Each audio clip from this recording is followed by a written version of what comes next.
Hello, everyone, and welcome back to US English Fluency. I'm Jennifer. And I'm Chris. Today, we're diving deep into a challenge that so many English learners face. Understanding English, but struggling to actually speak it confidently. Yes, that gap between listening comprehension and spoken fluency can be really frustrating.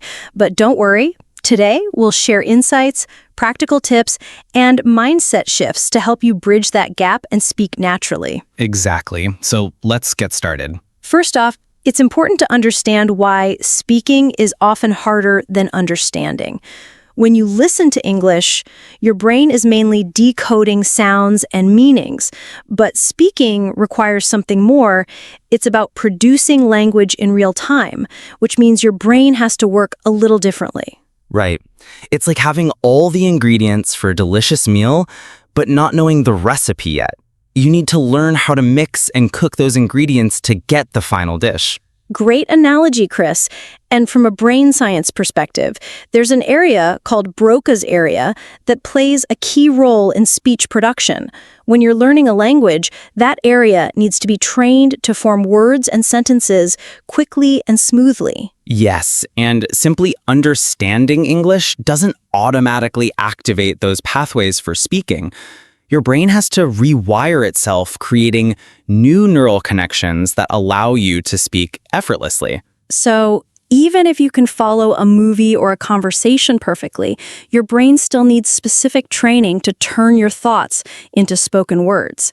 Now, beyond the brain mechanics, there's also the psychological side, the mental blocks that stop so many learners from speaking confidently.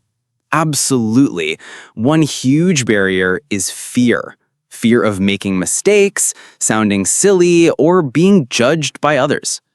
And that fear often feels bigger in our minds than in reality. We tend to be way harder on ourselves than anyone else would be. That's why mindset is so crucial. You have to give yourself permission to be imperfect. Think about babies learning to walk. They fall dozens of times, but they don't stop trying. Exactly. Speaking English is no different. It's about embracing mistakes as part of the learning journey, not as failures. Celebrate the small wins, like successfully saying a new phrase or having a short conversation. Those moments build your confidence and push you forward. Okay, so we know mindset matters, but what practical steps can learners take to improve their speaking fluency?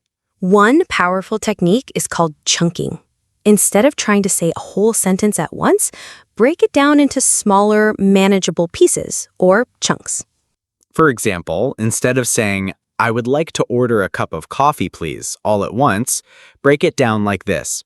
I would like, pause, to order, pause, a cup of coffee, pause, please. Yes, practicing these chunks until they feel natural helps you build fluency step by step.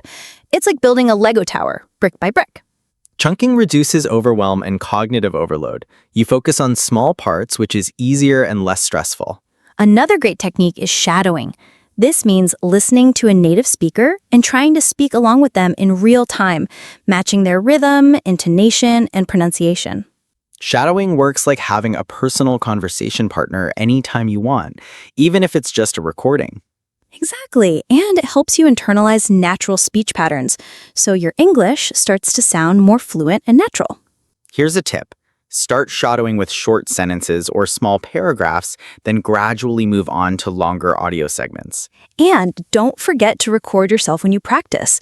Listening back can reveal areas for improvement you might not notice while speaking. Speaking practice can be intimidating if it's just you talking to yourself. So how can learners make it more engaging and effective? Find meaningful ways to practice speaking in your daily life. Think about your hobbies and interests. Are there groups, clubs, or classes where you could use English? For example, if you love cooking, maybe join a cooking class taught in English. If you like movies, join a film discussion group. Exactly. Connecting your passion to language learning makes speaking practice fun and less stressful. And in this digital age, there are tons of online platforms where you can practice real conversations. Language exchange apps let you talk with people from all over the world who are learning your native language. You can practice English with them, then switch and help them practice your language.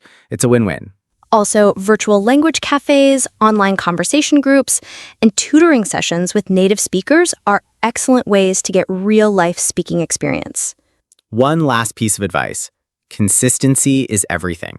Even just a few minutes of speaking practice each day can add up to huge progress over time.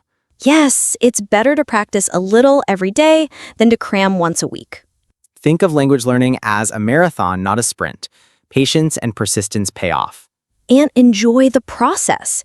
Celebrate every new word, phrase, or conversation. Those small victories are the building blocks of fluency. Before we wrap up, let's talk about mindset once more because it truly makes or breaks your progress. Having a positive, growth-oriented mindset means you see challenges as opportunities to grow, not as obstacles. Set realistic expectations. Fluency doesn't happen overnight. It's okay to take your time and make mistakes. Define what fluency means to you. Maybe for you, fluency means being able to order food or ask for directions. For others, it might be working comfortably in an English-speaking environment. Tailor your goals to your needs and celebrate your progress accordingly. Also, building resilience helps you bounce back from setbacks. Everyone hits plateaus or feels stuck sometimes. That's normal. Surround yourself with a supportive community. Join language forums or find study buddies who encourage you. Remember, you're not alone. Millions of learners worldwide are on this journey, sharing the same struggles and victories. And finally, practice gratitude. Appreciate how far you've come and the resources you have access to. Online courses, apps, podcasts like this one. That attitude makes learning more enjoyable and sustainable. So to all our listeners, keep speaking, keep practicing, and most importantly, have fun with your English journey. Thanks for tuning in to US English Fluency. If you found this episode helpful, please subscribe and share it with friends who are learning English. We'll be back soon with more tips and strategies to help you reach fluency. Until then, keep those words flowing and stay motivated. Happy learning!